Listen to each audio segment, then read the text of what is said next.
අද අභිඋත්ථාන සමයේ පස්වන සතිය අපේ බදාදා දිනට පාතබනවා.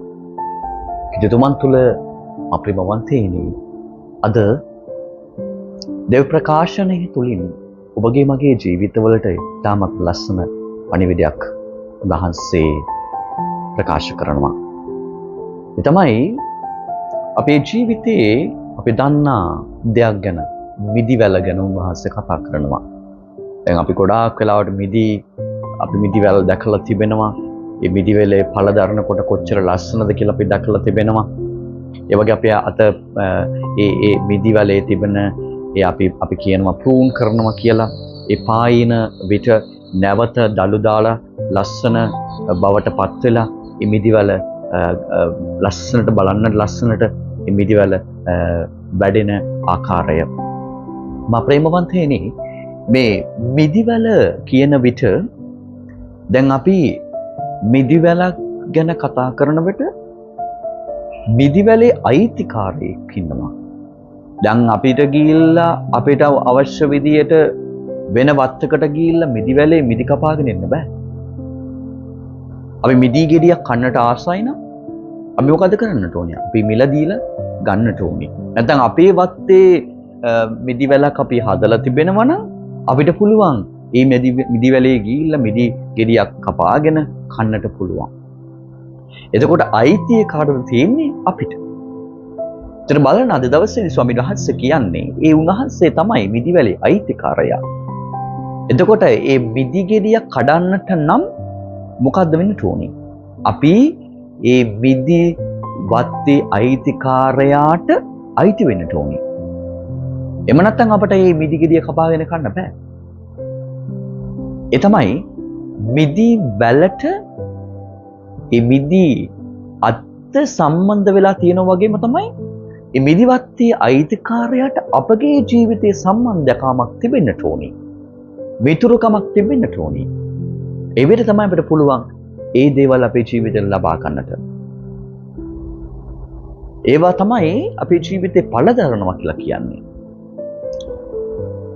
ඒ මිදි වැල කපන්න පායින්න නැවත දළු දාලා එනවා වගේ තමයි අපේ ජීවිතේ. අපි තිබෙන අඩුපාඩු, අපි දෙන විවිධාකාර මතිමතාන්තර, අපි තිබෙන නොසුදුසුකම්, මේ හැම දෙයක්ම සදාකල් අපේ ජීවිතයේ තබා ගන්න ඉන්න දේවල් නෙවෙයි. කාලයෙන් කාලට ඒ දේවල් වෙනස් වෙනවා. ඒ අලුත්භාවයට පත් වෙනවා.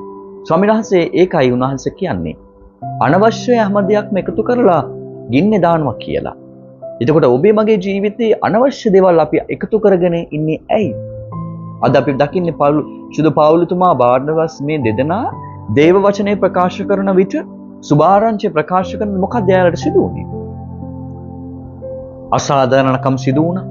විවේචනයන්, ඉරිහැරයන්, ඒ වගේම අනිකුත් විවිධාකාර පීඩාවන්, වේදනාවන් මේ හැම එකක් එක්ක තමයි සුභාසන දේශනා කරේ.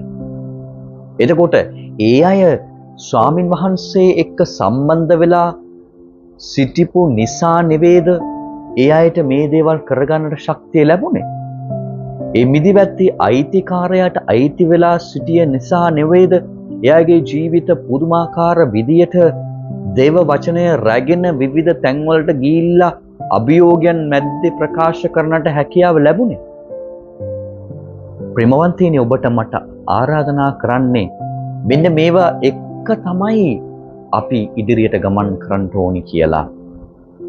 සුදෝතුම පේතුමා 14 වෙනි ලියෝ සුදෝතුම පේතුමා අපට මතක් කරලා දෙන්නේ, ආරාධනා කරන්නේ උන්වහන්සේගේ ජීවිතේ උන්වහන්සේව තෝරගත්තේ කිසිම වටිනාකමක් නිසා නැත්නම් කිසිම ඒ තිබෙන ඒ තමන්ගේ හැකියාවන් නිසා නොව සැබවින්ම උන්වහන්සේගේ අභිමතයට අනුව කියලා.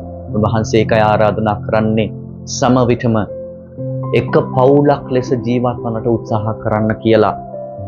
මා ප්‍රේමවන්තයනි, මේ දේ අපි තේරුම් ගන්නට උත්සාහ දරමු. උන්වහන්සේ නැවත නැවත අපිට ආරාධනා කරන්නේ සුදෝපේතුමා දේව වචනය, ඒ වගේම දෙවියන් වහන්සේ සමග අපේ තබා ගන්නා වූ සැබඳියාව තුළ තමයි අපේ ජීවිත වෙනස් වෙන්නේ කියන එක. අනේ පණිවිඩේ තේරුම අරගෙන අපි සැබෑ මිදිවලට අයිති වෙමු. උන්වහන්සේ තුළ ජීවත් වෙමු. එවිට උන්වහන්සේ අප තුළ ජීවත් වෙනවා. අන්නේ සත්‍යතාවයේ තේරුම අරගෙන අපි යාඥා කරමු. යේසුනි මට අවස්ථාව දෙන්න, ශක්තිය දෙන්න, ධෛර්යය දෙන්න. ඔබ වහන්සේගේ මිදිවලට අයිති වෙලා ජීවත් වන්නට පළදරන්නට කියලා